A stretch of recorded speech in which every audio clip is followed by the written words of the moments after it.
नमस्कार सर्वांना, Rupali delicious kitchen मध्ये आपलं स्वागत आहे। आज आपण भिजवलेल्या मूग डाळीचं पिठलं बघणार आहोत। करायला एकदम सोपं आहे, फक्त मूग डाळ भिजलेली पाहिजे, झटपट होतं, अगदी 10 ते 15 मिनिटात होतं। डब्यालाही देऊ शकतात, मुलांच्या देऊ शकतात, मिस्टरांच्या देऊ शकतात, किंवा भाजीला काही नसलं कोमट पाण्यात अर्धा तास डाळ भिजत टाकली तरी पटकन होऊन जातं। तर मग चला साहित्य बघूया आणि रेसिपीला सुरुवात करूया। ही वाटी भरून मूग डाळ घेतली होती, तर मला 1 तास झालाय भिजत टाकून, थंड पाण्यातच भिजत टाकली मी नॉर्मल। तर 1 कांदा घेतलाय, लसणाच्या 7 ते 8 पाकळ्या घेतल्या, 3 हिरवी मिरची, कढीपत्त्याची पानं, कोथिंबीर। हा आमचा घरगुती लाल मसाला आहे, तुम्हाला ऑर्डर करायचा असेल तर तुम्ही करू शकता। नाशिक स्पेशल लाल मसाला आणि नाशिक स्पेशल काळा मसाला, हळद, धना पावडर, जिरं आणि चवीपुरतं मीठ घेतलंय। आता आपल्याला मिक्सरला वाटून घ्यायची आहे मुगाची डाळ। तर मी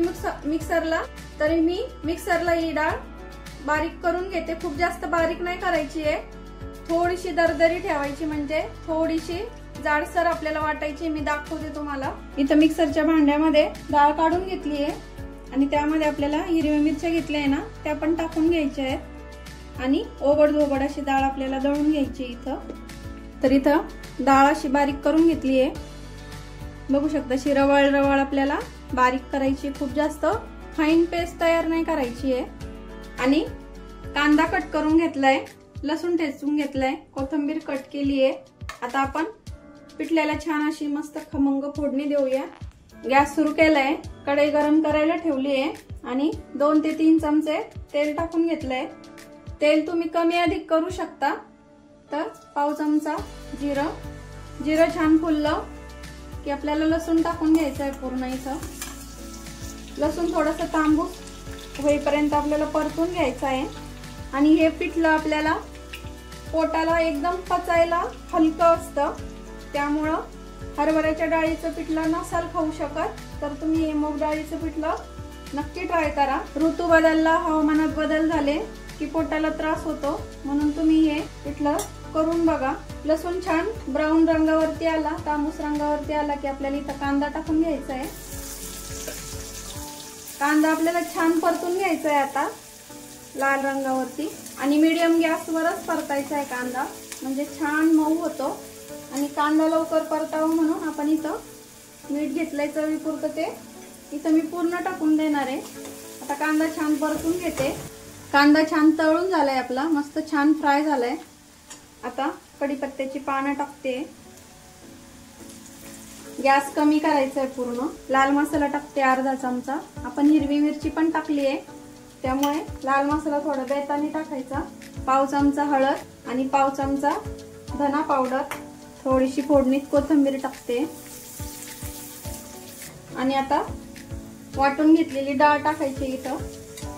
ही एकदम पारंपरिक पद्धतीची रेसिपी आहे, पटकन मिक्स करायचं आहे।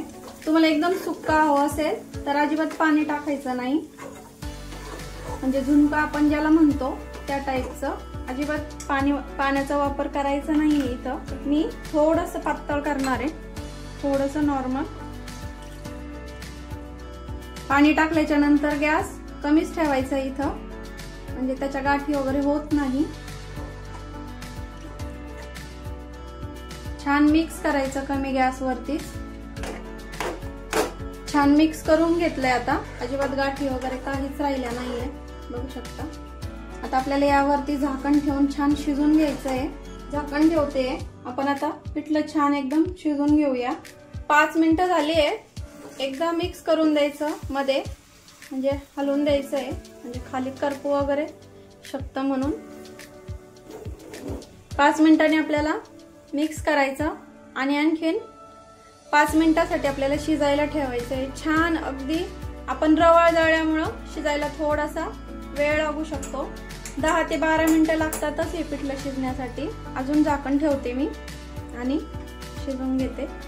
नंतरच्या वेळेस झाकण ठेवल्याच्या नंतर आता 5 मिनिटं झाले आणि रंग वगैरे बघू शकता किती छान आलाय। मिक्स करून घेऊया आणि सगळ्यात छोटी अशी हिरवीगार अशी मस्त कोथिंबीर शिजलंय का बघूया आता। तर छान शिजलंय, अगदी मऊ। सर्व करून घेऊया। तर बघू शकता मस्त असं पावसाळ्यामध्ये असं गरम गरम पिठलं आणि पोटाला पण त्रास होत नाही पावसाळ्यामध्ये या मुगाच्या डाळीच्या पिठल्याने। तुम्ही चपाती, भाकरी किंवा भातासोबत, भाकरीसोबत अप्रतिम लागतं। पारंपरिक पद्धतीचं आणि झटपट होणारं, भाजीला काही नसेल तेव्हा पटकन करू असं मुगाच्या डाळीचं पिठलं।